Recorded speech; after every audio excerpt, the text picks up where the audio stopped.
sessão está reaberta. Presidente, questão de ordem. Eu quero antes esclarecer. Só um minuto aqui, eu gostaria de um silêncio para que todos vocês pudessem entender. Existia um requerimento para que fosse... Existia um requerimento para que fosse retirado de pauta o projeto de lei 1202/2019. Como eu havia anunciado antes, que ele seria colocado em votação, mas existia antes um outro requerimento da deputada Beatriz Cerqueira também, pedindo para que fosse feita a votação nominal. Mas já era público e notório que existia um requerimento que seria votado a seguir para retirar de pauta. Aí foi apresentado um outro requerimento para que mudasse. Isso chama-se um substitutivo. Ele muda completamente, mas pelo regimento ele tem que ser colocado em primeiro lugar. Mas entendendo e acatando o apresentado pelos deputados Cleiton, professor Cleiton, Beatriz Cerqueira e Sargento Rodrigo, e Rodrigo Lopes, de que... Muito bem, Rodrigo. Presidente, espera só um minuto. De que havia tido sobre a mesa aqui, com a minha leitura, um acesso já a outro requerimento, e feito esse, nós estamos acatando e estamos colocando, então, uma emenda, foi colocada aqui uma emenda aditiva a esse requerimento, ao invés de uma substitutiva, em que seja retirar todos os projetos da pauta de hoje. Todos. Presidente, E com isso... presidente, questão de ordem. Uma questão de ordem, deputado Sargento Rodrigues. Gente, por favor. Presidente, eu pedi Vossa Excelência para fazer a questão de ordem pelo seguinte: eu alertei Vossa Excelência desde o início da reunião. Tenho muito respeito pelo líder de governo, me apreço, porque é uma pessoa que todos nós aqui gostamos muito, tem muito apreço pelo líder de governo, o deputado João Magalhães.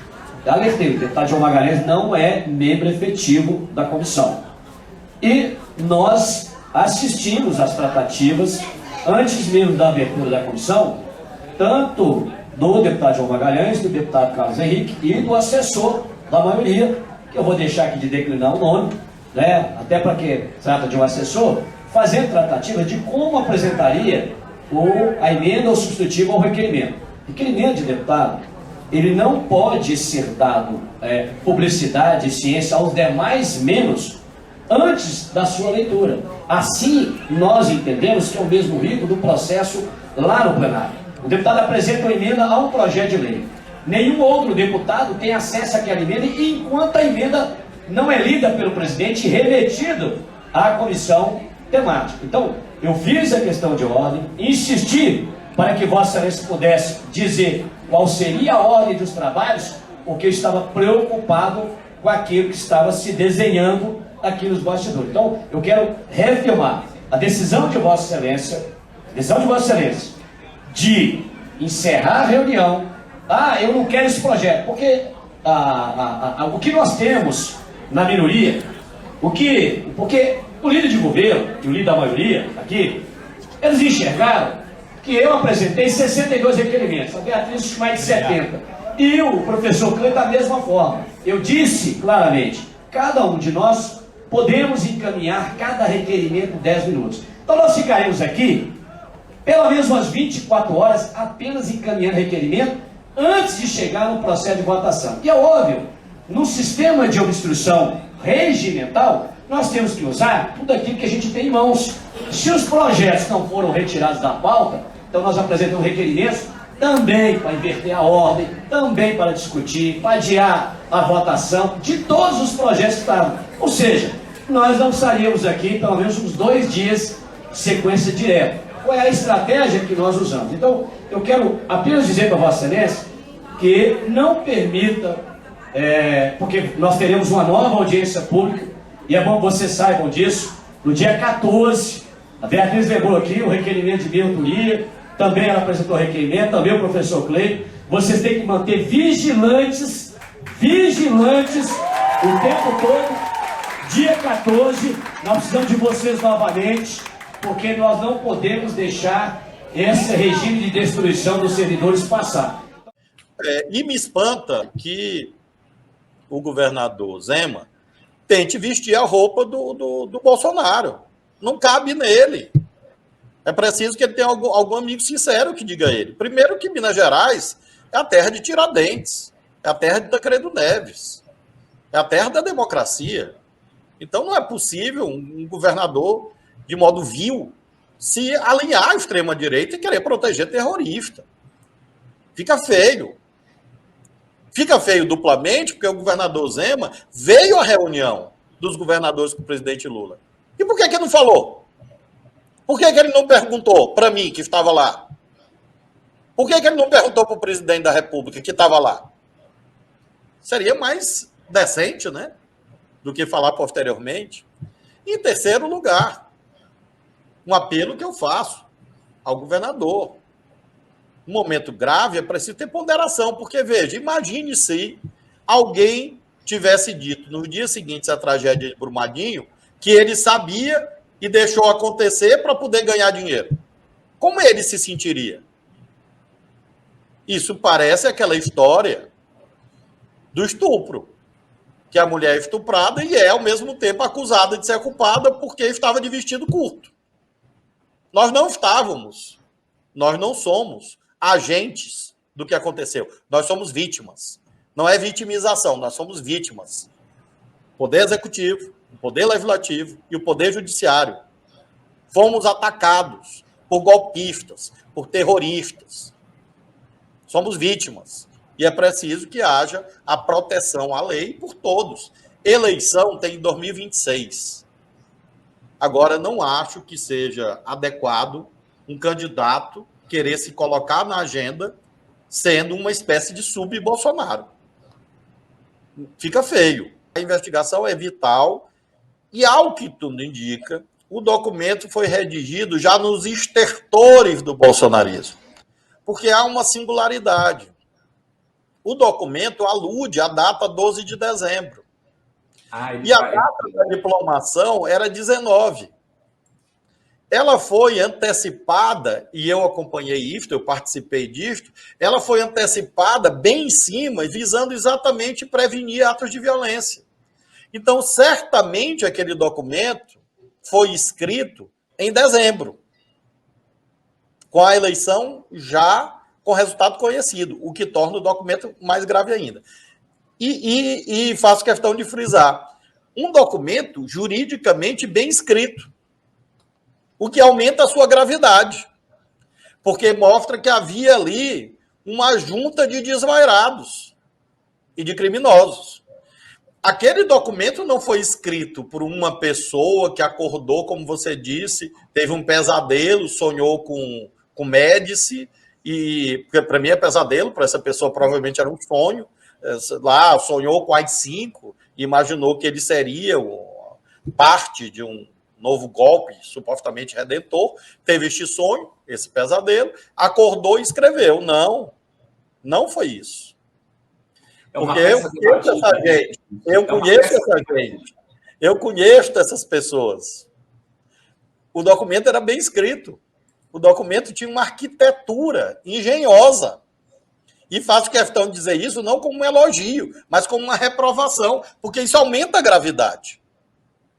E aumenta a necessidade de deslindar esta junta demoníaca, essa junta de eruditos, de sábios da extrema-direita, que chegou a construir aquilo lá. É quase como se fosse um esquema, é importante, mais uma vez, fazer essas comparações. No auge da ditadura militar, houve planejamentos de, por exemplo, explodir bombas no Rio de Janeiro, até o Rio Centro, né? Houve, eu me esqueci o nome do militar aqui agora, meu Deus, que foi impedido de explodir o Rio de Janeiro, isso já nos anos 60, depois, em 1981, houve o Rio Centro. Este decreto é o equivalente. É o equivalente. E ele não era excludente em relação à bomba, porque houve um atentado à bomba feito no Brasil, que não se consumou no dia 24 de dezembro, Exato. urdido dentro do acampamento em frente ao QG do Exército. Quem disse isso? O senhor George Washington. Fizeram o atentado à bomba. E tem duas curiosidades históricas, Orvai, que eu gostaria de assinalar pela primeira vez, inclusive, aqui na Fórum. A primeira, esta gente que se diz tão cristã queria explodir o aeroporto de Brasília no dia do Natal. É uma mensagem que eu faço aos meus irmãos e irmãs cristãos. Que gente é esta? Que não dá trégua nem num dos dias mais fundamentais do cristianismo. Queriam explodir o aeroporto de Brasília no dia do Natal. E, por outro lado, no mesmo sentido, esta gente que se diz tão cristã não poupou no seu ódio nem a imagem de Jesus Cristo na parede do Supremo. Arrancaram, pisotearam e jogaram no chão. O que em si já é um crime, inclusive, tipificado no Código Penal. Então, veja que o cristianismo desta gente, assim como o patriotismo, não resistem a 2 minutos de conversa. Porque os atos deles mostram que eles não passam de sepulcros caiados capazes de agredir o cristianismo no que tem de mais fundamental, que são as datas, como o Natal, e a simbologia que nós, católicos, adotamos. Então, esses episódios, aparentemente periféricos, quanto à data e à destruição da imagem do Cristo lá do Supremo, se tornam essenciais para desnudar o que essa gente é. São farsantes, extremistas que colocam acima de tudo o seu desejo de destruição. E não tem direito de falar em nome do cristianismo, porque não o praticam de verdade, como Jesus Cristo ensinou. Primeiro, sobre extradições, enfim, investigações em outros países, a cooperação jurídica internacional já está sendo buscada com os pedidos cabíveis à luz de tratados internacionais, e a investigação, portanto, transcende as fronteiras brasileiras, nos termos, claro, do que esses tratados prevêem. Por exemplo, a Polícia Federal Brasileira não pode ir aos Estados Unidos ou a qualquer outro país fazer uma diligência, porque isso violaria a soberania desse país e, portanto, você precisa da cooperação jurídica internacional, e isso está sendo empreendido. Em relação aos eventos, o meu companheiro Vitor Sarno fez a pergunta sobre o que aconteceu antes, sobre informações e sobre essa versão translocada de que o governo se omitiu. Isso é falso, isso é mentira. Isso é coisa de aliado de terrorista, que quer proteger terrorista. E fica inventando essas versões. O governo federal fez o que lhe cabia. Nós não podemos atropelar a Constituição. Existe um governo eleito pelo povo aqui no Distrito Federal. Eu posso ir em São Paulo ou no Rio e tomar conta da segurança de São Paulo ou do Rio? Não, eu não posso fazer isso. Às vezes o pessoal vê, ministro da Justiça e Segurança Pública, então manda na segurança pública do país todo. Não, não é assim. Tem lei, tem Constituição. Então eu não posso chegar e colocar a Polícia Federal em cima de um bairro qualquer, Ipanema. Não, eu preciso que tenha ordem judicial, tem uma razão para isso. E a Polícia Federal não faz policiamento ostensivo, ela é uma polícia judiciária. Porque às vezes as pessoas perguntam por que não botou a Polícia Federal na esplanada? Porque não podia. Por que não botou a PRF na esplanada? Porque não podia. Por que não botou a Força Nacional? Porque o Supremo decidiu que a Força Nacional só pode agir com a anuência do governador. Decisão do Supremo, está na lei. Então, há uma institucionalidade. O que nós fizemos foi cumprir a institucionalidade. Como cumprimos antes do dia 1º da posse presidencial, e deu tudo certo. No dia 8, houve reuniões antes. Houve planejamento. O governador Ibanez, inclusive, declarou no seu depoimento à polícia que o planejamento deles mesmos, do Distrito Federal, a quem compete o policiamento ostensivo da esplanada dos ministérios, não foi cumprido. Agora, quem mandou não cumprir? Quem mandou tirar a polícia da frente? Quem tirou a grade? Quem não fez as linhas de proteção?